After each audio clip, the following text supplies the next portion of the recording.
Hoy nos acompañan en el estudio de Despierta Mario Romo, vocero del Frente Nacional por la Familia, uno de los convocantes a la marcha del sábado, y Genaro Lozano, activista también por los derechos igualitarios, quien estuvo también convocando y muy activo en la del domingo.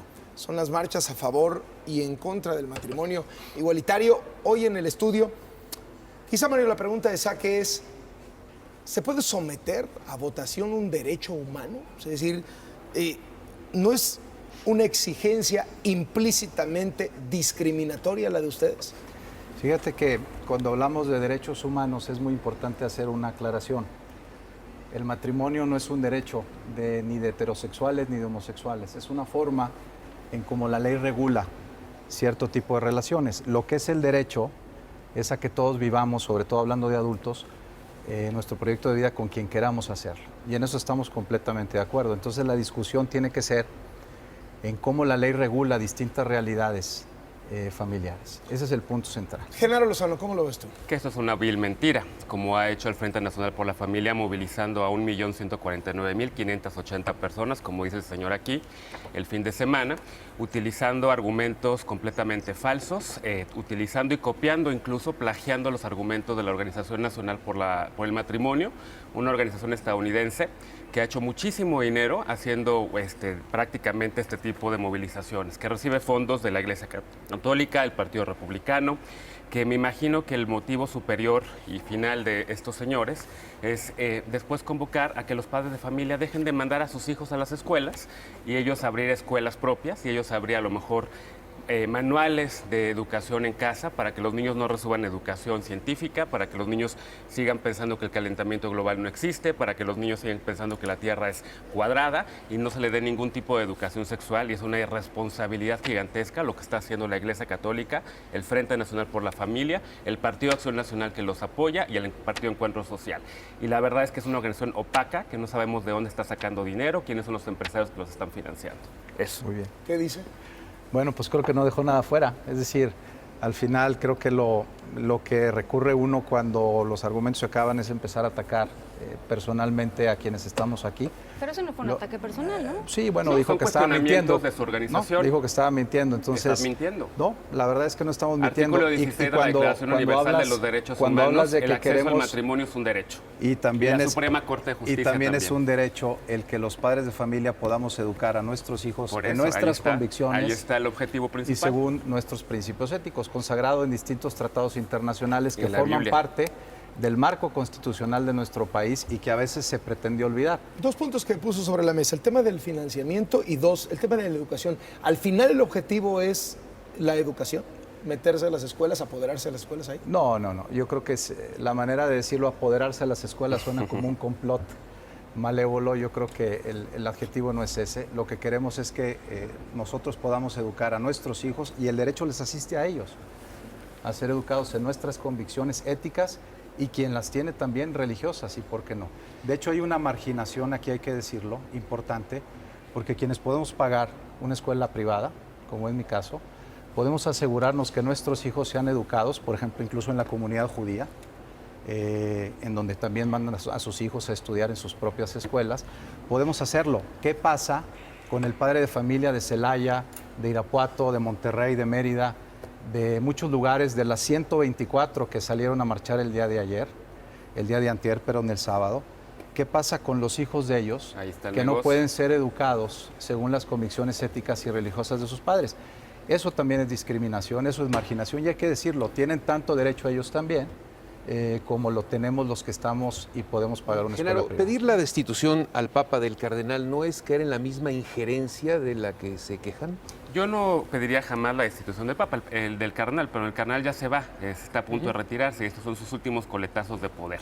El haber convocado estas marchas, al haber primero de una manera terrible, con una homilía en la que empieza a hablar del ano, así empezó su homilía el Cardenal Norberto Rivera, y después invitando a la gente a asistir a las marchas del Frente Nacional por la Familia, me parece terrible. Me parece que también la respuesta de las organizaciones LGBT que han ido a pedir la destitución del cardenal, yo no lo haría, porque ya se va, y el cardenal también, pues, tiene su propia visión del mundo y puede hacer este tipo de llamados, ¿no? Creo que hay mucha gente que en este momento está enojada con la Iglesia por hacer este activismo, por haber incluso violado un mandamiento de la Iglesia, uno de los 10 mandamientos de no mentirás, cayendo en pecado por lo tanto, primero diciendo que ellos sí están detrás y después diciendo que no. Y creo que los activistas LGBT más bien deberían estar concentrados ahorita en seguirle exigiendo a los legisladores que aprueben esta iniciativa de matrimonio igualitario, en lugar de meterse con un señor que está a punto de retirarse y que lo está haciendo de una forma terrible. En lugar de convocar a marchas en contra de la pobreza en este país, ahorita venía sobre Avenida Chapultepec y al Frente Nacional por la Familia, que está tan preocupado por los niños, le diría, ¿por qué no organizamos juntos? Yo te apoyo, en eso estamos juntos. Hagamos una organización en donde nos preocupamos realmente por los niños, como los niños que están en Avenida Chapultepec a las 6:55 de la mañana vendiendo chicles, como la niña que ahorita acabo de ver que está a punto de ser atropellada en Avenida Chapultepec. ¿Por qué no hacemos un frente nacional en contra de la corrupción y de la impunidad y de la pederastia en la Iglesia Católica? ¿Por qué no hacemos un frente nacional que ayude a avanzar los derechos humanos? Porque vivimos una crisis gigantesca de derechos humanos. Qué bueno que lo mencionas. Y no con mentiras, sino con argumentos científicos. Qué bueno que lo mencionas porque, bueno, ahora que hablas de argumentos científicos, en el Frente Nacional por la Familia participan miles de asociaciones en donde todos los días trabajamos por los niños. Hay asociaciones que atienden a niños de la calle, hay asociaciones que atienden a niños indígenas en todo el país. En conjunto, las asociaciones que conformamos el Frente Nacional por la Familia atendemos al año a 1 millón de familias mexicanas. Mira, qué bueno que estamos conociendo más de ustedes tal vez no lo sabías, pero es importante decirlo. No, y ahora que hablas de argumentos científicos, por ahí veía antes de entrar aquí al aire en los tweets, ¿no? Que hay mucho furor, ¿no? Algunas a favor, otros en contra. Y mencionaron un tweet que a mí me pareció importante. Decían que la familia, lo importante es que haya compañerismo, amor, en fin, y que no importa cómo se conforme. Coincido en que tiene que haber compañerismo y amor, pero científicamente no se sostiene decir que el papá o que la mamá sobran. Los dos son necesarios. Y si a veces los niños no pueden conocerles, todos venimos de un padre y una madre, y si a veces los niños no pueden vivir con ellos, pues no es una problemática ni es un problema de los niños, es una realidad de los adultos. Entonces, ¿ustedes qué es lo que piden concretamente? Nosotros lo que pedimos son, en primer lugar, que en las medidas del Ejecutivo, que por un lado van por el Legislativo en la Cámara de Diputados, la iniciativa de ley, que hay quienes dicen que está congelada, que ya está muerta, etcétera, etcétera. Bueno, eso está por verse. Eso está por verse. Pero en cualquier caso, la Suprema Corte ya definió, y ya definió que el matrimonio entre personas del mismo sexo es legal y tiene literalmente todas las de la ley. ¿Ustedes piden revertir esto o qué? No, mira, nosotros lo que pedimos es que al final, cuando la Suprema Corte tomó decisiones, de hecho aquí estuvo el ministro Saldívar con ustedes en el programa de López Dóriga de Si me dice no vengo, en un debate interesante que yo lo seguí, y ahí afirmaba el ministro Saldívar que no hay una sola información científica que diga que los niños están mejor cuando están con su padre y con su madre biológico. Yo lo que diría es que tal vez le ha faltado información. Por ejemplo, aquí hay un libro de un experto del Instituto de Investigaciones Sociales de la UNAM que publicó el Congreso de la Unión. Oiga, aquí lo puedes ver. Si me permite, nada más para... La Asociación de Pediatría de Estados Unidos ha dicho muchísimo, ha dado un seguimiento larguísimo. Y el Colegio de Pediatría ha dicho con parejas de personas del mismo sexo, y el único problema que tienen estos niños es la discriminación. No, bueno, eso es, a lo mejor leíste un artículo distinto al que yo leí, pero este libro del Instituto de Investigaciones Sociales de la UNAM se hace una pregunta muy importante y que tiene que ver con otro tuit también que mencioné, de si da lo mismo, si estén papá y mamá, si da lo mismo cómo se conforme la familia. Y lo que claramente menciona este estudio es que los niveles de bienestar, de salud, de educación, de disminución de la violencia, de muchos indicadores, sobre todo para los niños, se cumplen de una manera mucho más elevada cuando están al frente de papá y mamá biológicos que los están cuidando. Entonces, ¿cuáles son los argumentos jurídicos para negarle derechos a un grupo de personas? Es más, ni siquiera estamos hablando de parejas del mismo sexo. Hay una infinidad de familias en México. Así es. Digamos, ¿cuáles son los argumentos jurídicos para no otorgarle los mismos derechos?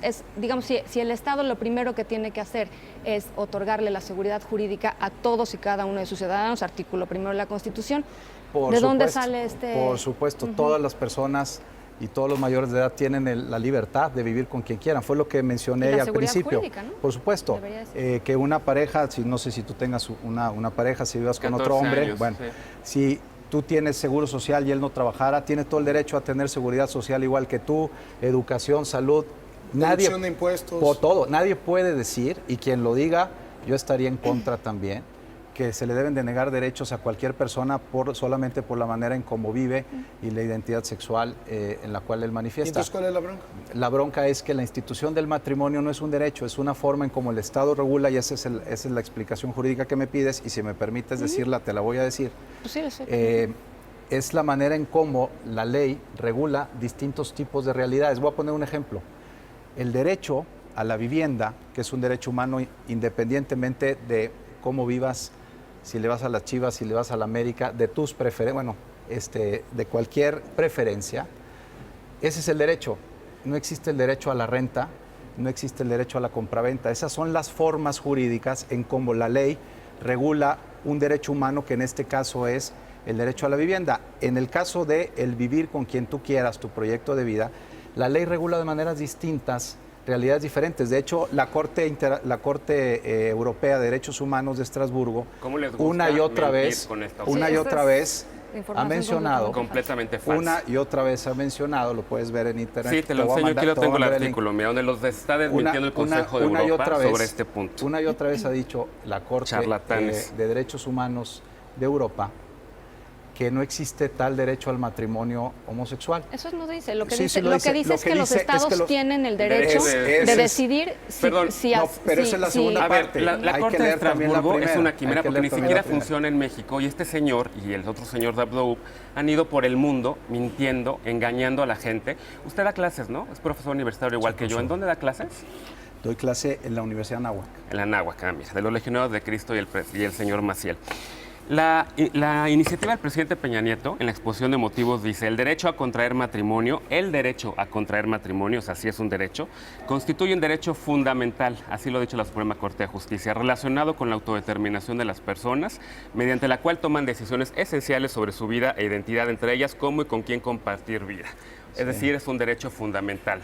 La Corte de Estrasburgo que usted refiere, lo único que dice es que los 28 Estados miembros de la Unión Europea tienen el derecho ellos de decidir cómo regular el matrimonio. ¿Por qué? Te faltó decir Porque la el parte Vaticano donde ha dicen estado que ahí. no existe tal derecho al matrimonio. No, Lo dice ahí. No. Si no lo Claro quieren que- y el reconocer artículo por 16 de agenda, la bueno. Declaración Universal de los Derechos Humanos Pero también lo más, hace. déjame contestarte una...